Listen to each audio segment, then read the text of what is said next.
Basically, if you look at the data, you see clearly a differentiation between young people who had this experience abroad, so they did some mobility experience, etc., and that leads them to find easily a job. 41% of them find a job before they were finishing their studies. And you find a completely opposite answer when it comes to young people who didn't have this experience of mobility or traveling abroad, which means that they hardly find a job, and that end up in unemployment and the situation we know. Making it easier for them to travel, making it easier for them to discover a city, to find an accommodation.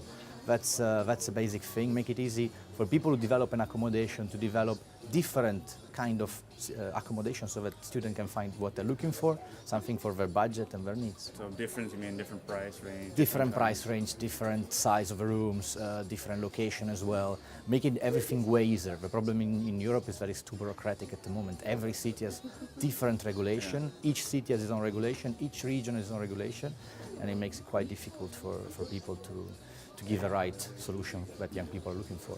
No, I didn't study abroad, but I worked abroad since 8 years now, and I started working while I was a student, and I work with students from all over Europe since 11 years now. So, I would say, rather than investor, I would say to politician to make it easier, and to investor to make it more heterogeneous. So try to attract different kind of students, try to have philosophy student, engineering student, IT student, economy student living together, and also giving young people a space not only where they can have fun or sleep, but also where they can start maybe their own company. There are a lot of startups now, young people are looking more and more to create their own company, and finding places like incubators or co-working space within the student housing, I think it's a good solution. It's the country in Europe with the lowest percentage of student accommodation offer to young people.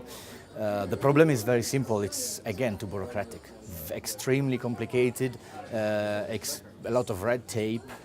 Each city has its own requirements, and they try to cap tariff. It's too bureaucratic. They should just make it, more liberal, more open, and that would definitely attract investors, because young people love to study in Italy. They all go there, but unfortunately they all go in private apartments, and most of the time they are on the black market, so they have to pay the rent and these kind of things. So there is a huge potential for student housing in Italy. Unfortunately, it's not so easy to develop there now.